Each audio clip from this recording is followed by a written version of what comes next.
That is okay.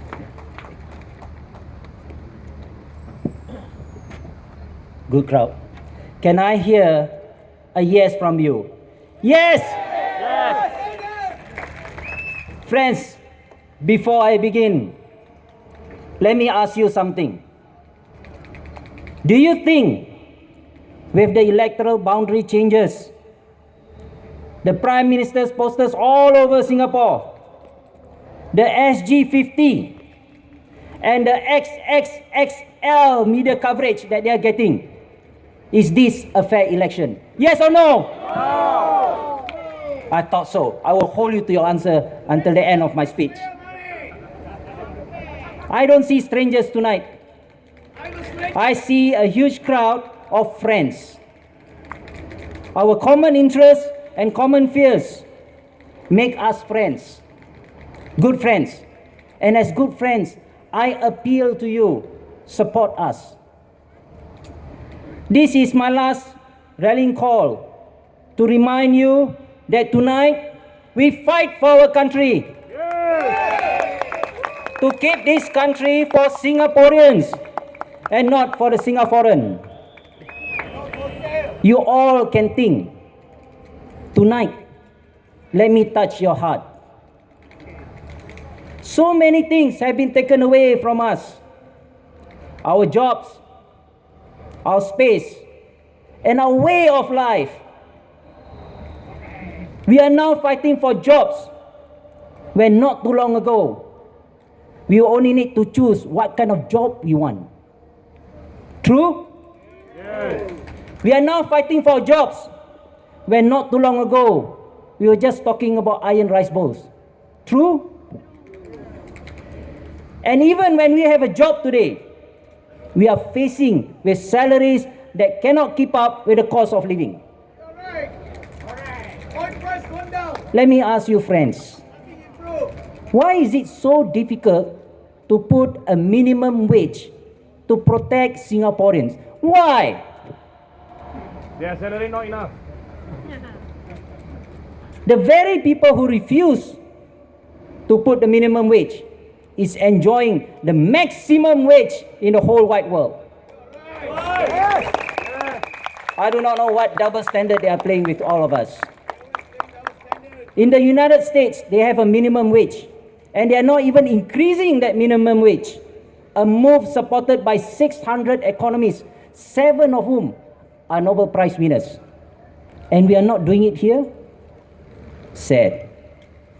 Our Prime Minister makes 1.7 million US dollars. All right? You compare that with the salary of the US President at 400,000 only. I believe our country said take over, you will ask for less than 1 million. I will vote for you. I will vote for you. So our Prime Minister, which governed a very small country, probably the size of Manhattan, is getting 4 times more than the President who's governing one big powerful nation. Ask yourself, is that reasonable? Ask yourself that. Our other ministers make 1.1 million dollars. That is almost, if you do your math, almost 100,000 a month. A month. That is 10 times more than the average Singaporean household income. Touch your heart and ask yourself, is that fair? From 1973 to 2013, about 40 years, our university graduate starting pay increases from 800 to 3,000 today, more or less. That's almost 4 times growth over 40 years. But our ministers, their salary grew 20 times more, from 50,000 to what it is today. The same growth for a 4-room HDB flat that our fathers used to buy at 15,000 now is 400,000. But who's staying in the 4-room HDB flat? We or the ministers? Yes. We. So our salaries should grow just as much, right? Yes. They are gamblers. Do you really think, and ask you, think this together with me. that they earn that much in the private sector before they earn their minister salary today? Do you really think so? I don't think so. Some of them are earning less than 10,000. And when they get into parliament, they earn 5 times more. So what is it that the government is talking about when they say they have to match the salary in the private sector to get the best them in? Nobody asked them to come in. They should match with the other country politicians. Yes. They say it is necessary to pay our leaders that much to avoid corruption.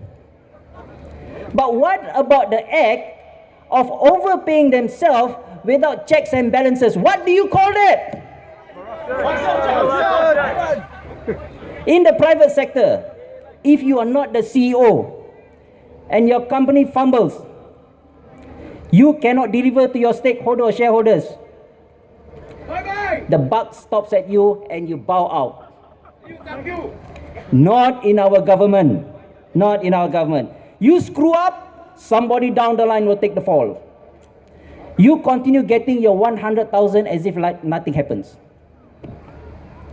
So they peg their salary to the best of the private sector, correct? That's what they say. They want to peg their salary to the best of private sector. But they do not peg the responsibility and the sense of accountability to the private sector. That is what I call selective pegging.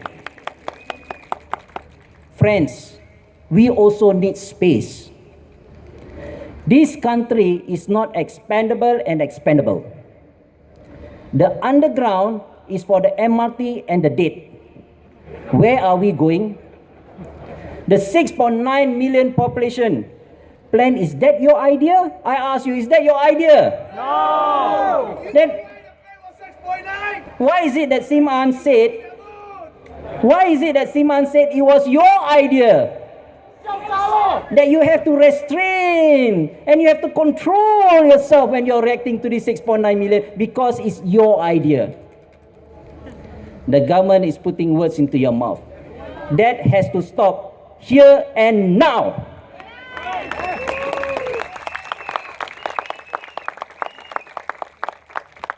Before they start having more and more policies, and when things go wrong, they say it's your idea again. We used to have that neighborly spirit, all of us. We used to have that neighborly spirit, the gotong royong, Malaysia. All right?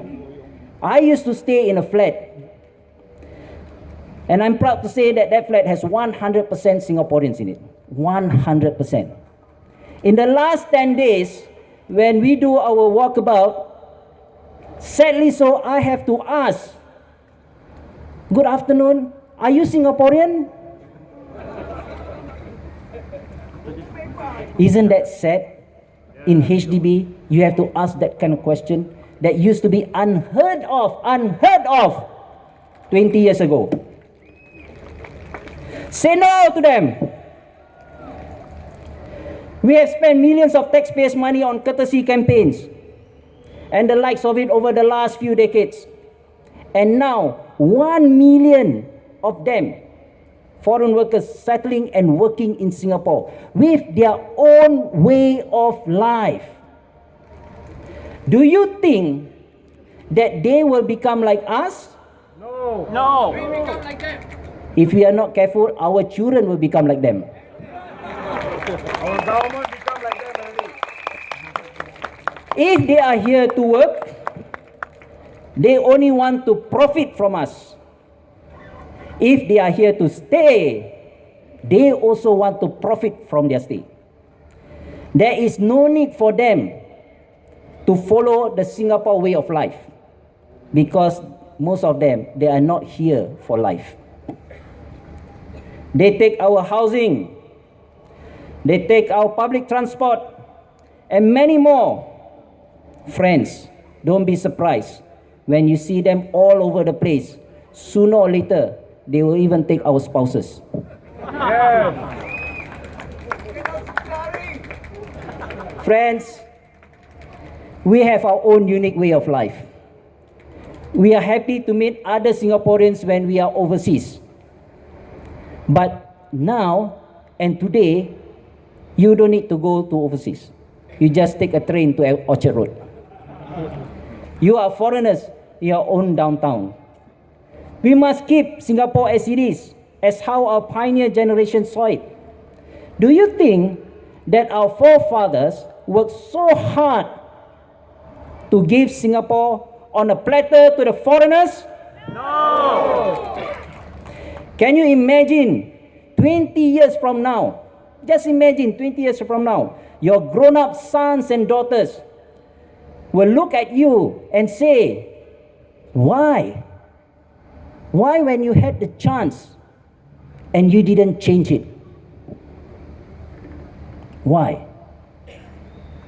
How will you answer them? You don't have to. This Friday, you vote them out and your children don't have to ask you that question.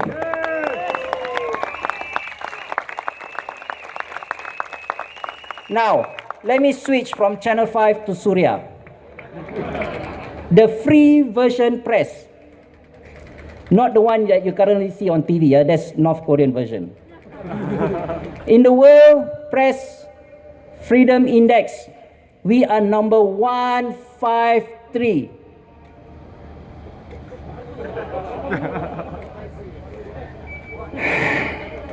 Even Gambia, Burundi, and Zambia are ahead of Singapore. And we don't even know exactly where they are. Friends, Afghanistan is way ahead of us. We are just 1 point ahead of Libya. And we call Singapore as the most modernized state in the region. Aren't we ashamed of our own media? Yeah. Do you feel ashamed when you look at Straits Times and the mainstream media and you see that as if these are like party newspapers? Double standard. The media always censored. The Reporters Without Borders rank Malaysia, Brunei, Thailand, Indonesia better than Singapore.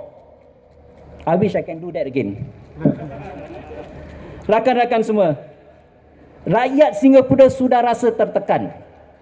Ini bermakna golongan minoriti akan rasa tekanan tu dengan lebih lagi.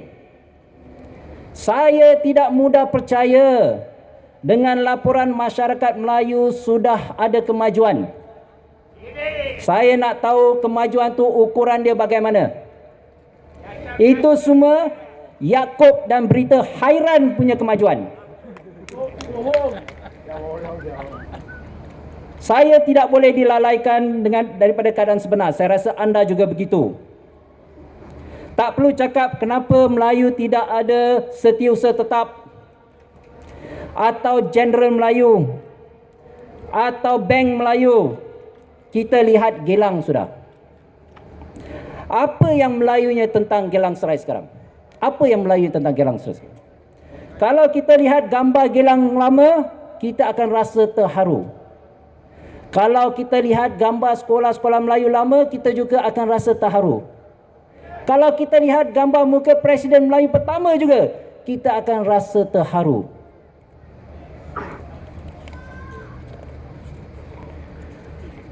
Pemerintah mahukan Melayu Islam Singapura yang bertoleransi dan boleh berintegrasi dengan bangsa lain. Apabila ini dirasakan tidak boleh, Mendiang Lee Kuan Yew tulis dalam buku Hard Truth bahawa semua agama boleh berintegrasi kecuali Islam.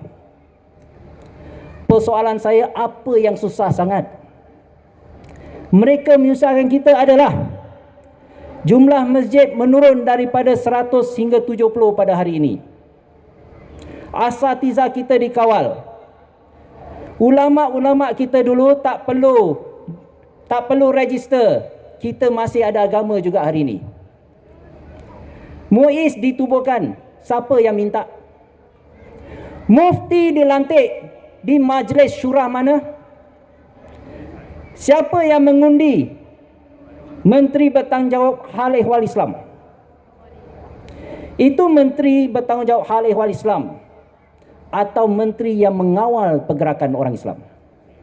Saya pernah jadi anggota lembaga pentadbir masjid. Dalam satu mesyuarat, saya menyuarakan kenapa kita mengagung-agungkan ahli politik dalam masjid dan bukan ulama-ulama setempat. Selepas 3 bulan dia kasih saya satu surat, terima kasih kerana berkhidmat. Mendaki mempunyai simpanan 10 juta dolar.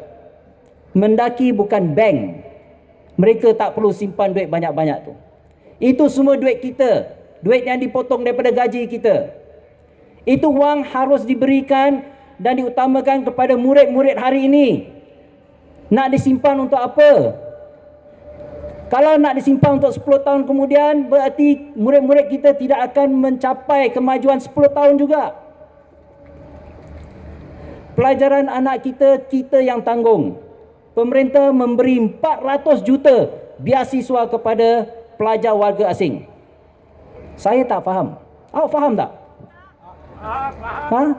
Ini pemerintah rakyat yang pilih ke pemerintah warga asing yang pilih? Saya dulu ada satu rakan. Dia minta mendaki wang untuk belajar pergi Amerika Syarikat. Mendaki nak kasih dia 1,500. Dia cakap keep your money. 1,500 belajar dekat Amerika, itu duit pulang balik naik kapal terbang pun tak cukup. Betul? Soal tudung, soal yang terbaik yang kita sudah bertoleransi. Amerika Syarikat ada 2% orang Islamnya. Kanada ada 3% orang Islamnya. UK ada 5% orang Islamnya. Tak ada masalah pakai tudung di bahagian polis atau tentera. Kita yang 13%, 5 kali, 4 kali lebih ganda, dekat hospital pun tak boleh pakai. Tak payahlah kita nak bandingkan negeri yang jauh-jauh. Kita cakap Singapura sudah. Tahukah anda sekolah-sekolah antarabangsa di Singapura, murid Islamnya dibenarkan pakai tudung? Itu di Singapura tu. Sesuatu yang wajib dan kita tidak dibenarkannya. Kemudian diwawarkan orang Melayu dah maju. Rasakan, fikirkan apa maksud mereka bila dia katakan orang Melayu dah maju. Maju yang bagaimana yang mereka nak. Benarkan hijab. Yang hati masih belum terbuka, terserah pada individu tersebut. Tetapi jangan dihalang. Parlimen boleh berhijab, kenapa tempat lain tidak? Masalah kedua ialah masalah pengangkutan. Kerana ini menjejas semua orang tidak kira umur. Semua orang perlu bergerak. COE kereta sekarang sudah 80, pernah sampai 80,000. Motor dah lebih 6,000. Macam mana orang kita nak bergerak sekarang? Itu pun selepas ambil pinjaman 9 tahun, 8 tahun, dah habis bayar, bukan awak punya, maaf. Itu kereta dan itu motor bukan awak punya. Sebab lepas 10 tahun dia ambil balik. Kalau nak terus pakai, kena bayar lagi. Itu bukan beli, itu sewa namanya.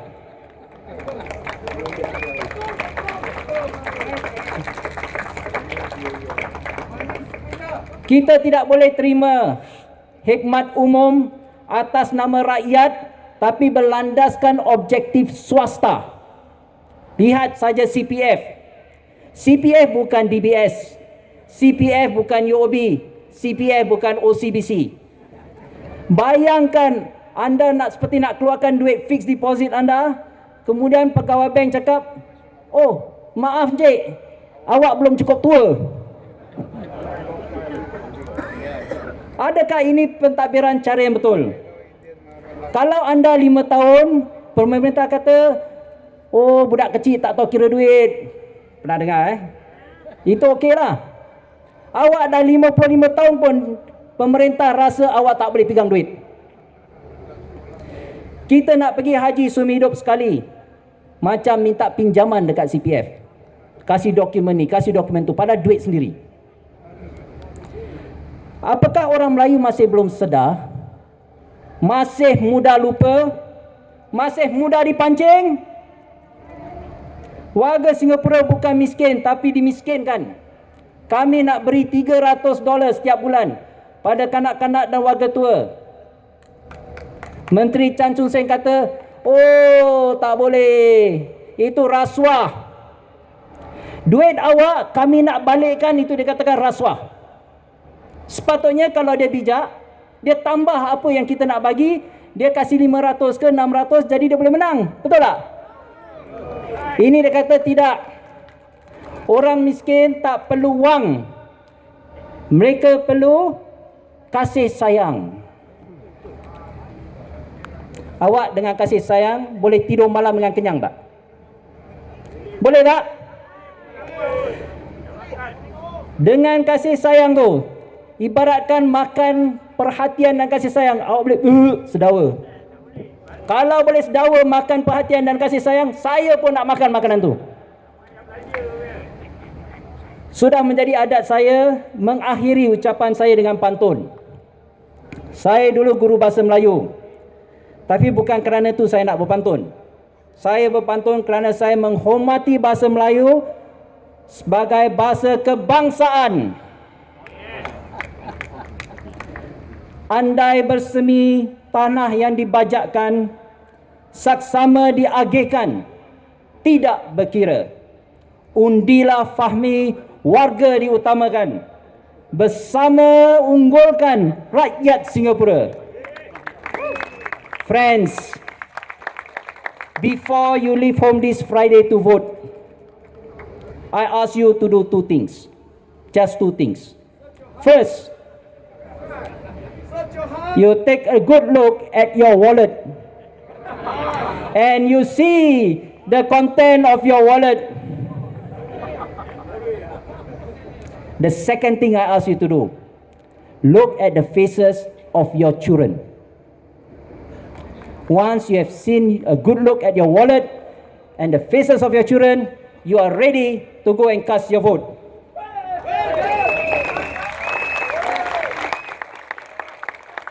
And as you walk towards the polling station, imagine what would happen if only a handful of opposition in parliament. Imagine that. Imagine what will happen in the immediate months after election when they have the power to pass any kinds of laws. Yes. Just imagine what you will be paying next. The GST will go up. Yes. And when you are casting your vote, do not cross lightning. Cross with your heart.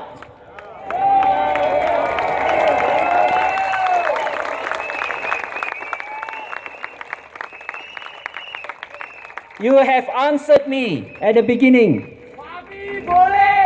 that this is not a fair election. If they can make this not a fair election, what makes you think they can be fair after the election?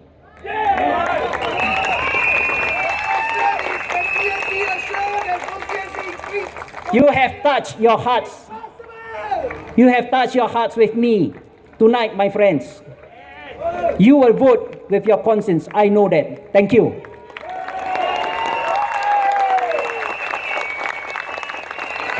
Terima kasih Fahmi Reis. Thank you, Fahmi.